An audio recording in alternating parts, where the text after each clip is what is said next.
Hello everyone, welcome all of you on my YouTube channel learn with Virendra में आप सभी का स्वागत है। डॉम की लेक्चर सीरीज चल रही थी गेट के लिए एज वेल एज यूनिवर्सिटी के लिए। तो हमने पिछले लेक्चर में गायरोस्कोपिक इफेक्ट्स ऑन एरोप्लेन्स पूरा पढ़ लिया था, चारों केसेस अच्छे से पढ़ लिए थे। तो मैं उसी केसेस के ऊपर गेट ने जो 2019 में क्वेश्चन पूछा था वो लेके आया हूँ आपके लिए, जो कि 2 मार्क्स का था। ओके, तो कितना इजी वे में हम कर सकते हैं वो देख लो।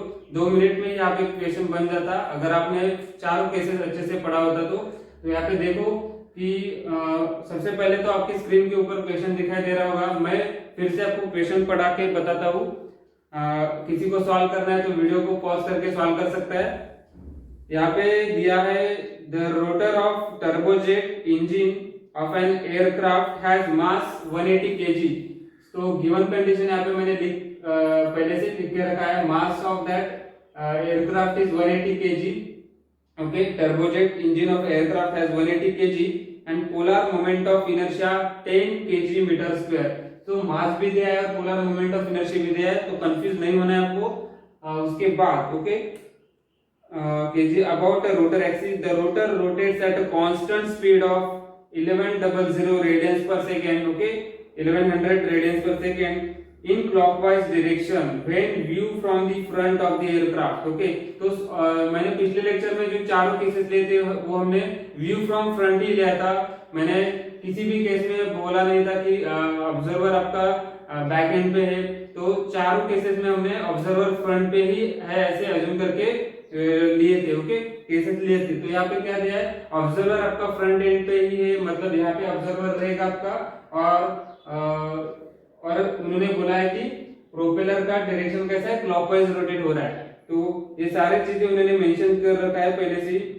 उसके बाद the aircraft while flying at a speed of 800 kilometre per hour takes a turn with the radius of 1.5 kilometre to the left. तो यहाँ पे बोला है कि लेफ्ट टर्न लेना है और yes you have to take the left turn. That is nothing but case number 4।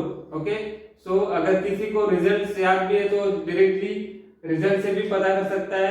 और केस नंबर 4 हम देखेंगे कैसे सॉल्व करना है। लेफ्ट टर्न लेना है, क्लॉकवाइज है। उसके बाद वेलोसिटी दिया हुआ है 800 किलोमीटर पर आवर, रेडियस भी दिया है, taking a turn of 1.5 kilometre radius turn से दिया हुआ है।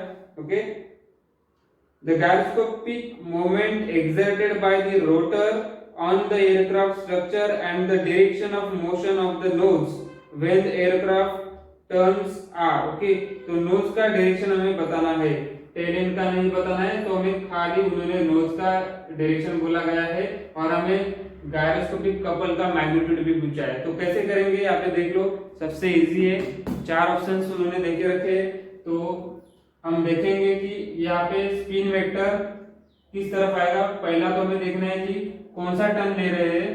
तो हमें यहाँ पे बोला है लेफ्ट टर्न और एक क्लॉकवाइज। तो क्लॉकवाइज है मतलब स्पिन वेक्टर आपका अंदर की तरफ आएगा। यहाँ पे ऑब्जर्वर है, यहाँ पे ऑब्जर्वर है। ओके, और view from this direction, viewing from front. तो स्पिन वेक्टर कहाँ पे आएगा, यहाँ पे क्लॉकवाइज घूम रहा है मतलब स्पिन वेक्टर हमें इनवर्ड ही लेना है। आउटवर्ड कब लेते हैं, एंटी क्लॉकवाइज रहता है तब हम स्पिन वेक्टर आउटवर्ड लेते हैं। यहाँ पे हमें स्पिन वेक्टर इनवर्ड लेना है। उसके बाद में हमें क्या देखना है कि कौन सा टर्न ले रहा है। Aircraft is taking a left turn. Okay, so left turn यहाँ पे ओमेगा पी के साथ लेफ्ट टर्न भी दिखा है। तो स्पिन वेक्टर जहाँ पे खत्म होता है वहां से हमें लेफ्ट टर्न कैसे लेना है। यहाँ पे लेफ्ट टर्न, यहाँ पे देखो एरो मार्क, देखो यहाँ पे एरो मार्क है। तो लेफ्ट यहाँ पे मतलब इस तरफ हो जाएगा, अगर इस तरफ आया तो राइट टर्न हो जाएगा। तो लेफ्ट टर्न लिया मैंने, तो लेफ्ट टर्न कहाँ पे खत्म हो रहा है, जिस एक्सिस के ऊपर लेफ्ट टर्न मेरा खत्म होता है। आपको सभी को पता है, पिछले लेक्चर्स जिसने भी नहीं देखा वो जाकर देख लो। यहाँ पे मेरा लेफ्ट टर्न खत्म हो रहा है। तो जेड एक्सिस जहाँ पे मेरा लेफ्ट टर्न खत्म होता है उस एक्सिस को मैं क्या बोलूंगा, it is my active gyroscopic couple vector, और वो मैं डॉटेड लाइन से डिनोट करूंगा। तो ये मेरा एक्टिव गायरोस्कोपिक कपल वेक्टर हुआ और ये मेरा डॉटेड लाइन से रिप्रेजेंट किया हूं मैंने।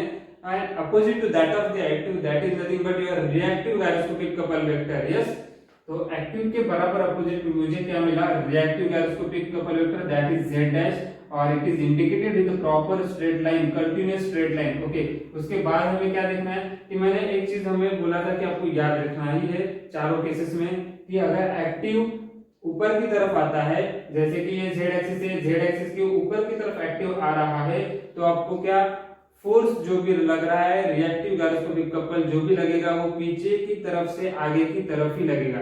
तो यहाँ से मुझे फोर्स किस तरफ लगाना है, पीछे की तरफ से आगे की तरफ ही लगाना है। तो एरो मार्क ऐसे आएगा, पीछे की तरफ से आगे की तरफ ही एरो मार्क आएगा। ओके, तो एक्टिव ऊपर की तरफ आया, जिस भी केस में एक्टिव ऊपर की तरफ आता है आपका एरो मार्क सेम ही आएगा। Okay, so don't forget this case.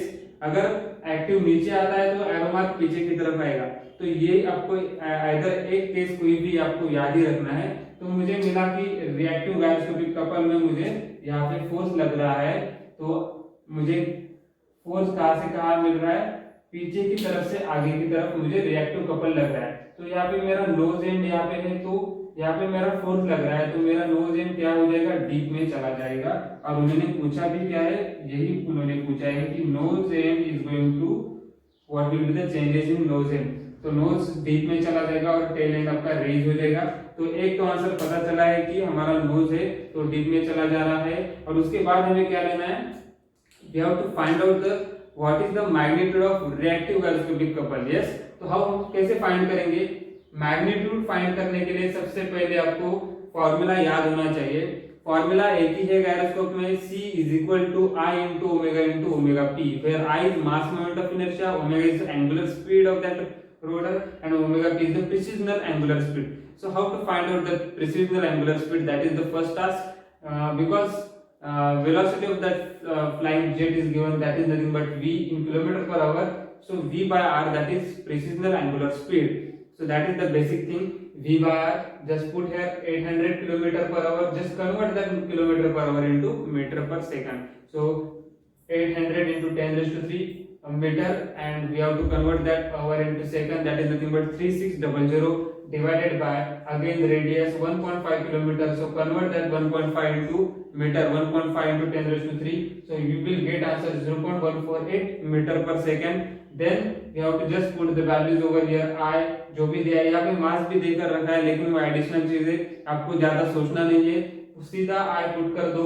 Omega भी आप पुट कर सकते हो, 1100 रेडियंस पर सेकंड दिया था और ओमेगा भी हमने फाइंड किया है। तो यहाँ से आपको C का वैल्यू मिलेगा, C का वैल्यू में मिल रहा है 1629.62 न्यूटन मीटर। अगर आप देखो तो यही आपको आंसर में भी मिलेगा। और आप ऑप्शन का बात करें तो ऑप्शन बी फॉर मुंबई आप चेक करो, यहाँ पे ऑप्शन में दोनों भी आपको नोज एंड डीप मिलेगा, और यहाँ पे C का वैल्यू 1629 न्यूटन मीटर ही मिलेगा। तो यहाँ पे देखो ऑप्शन भी आपके सामने है, बी ऑप्शन में पढ़ता हूँ। यहाँ पे देखो क्या दिया है, 1629.6 newton metre and the nose goes down. तो डीप मतलब goes down, nose is going to down. So that's it all about the 2 marks of GATE question.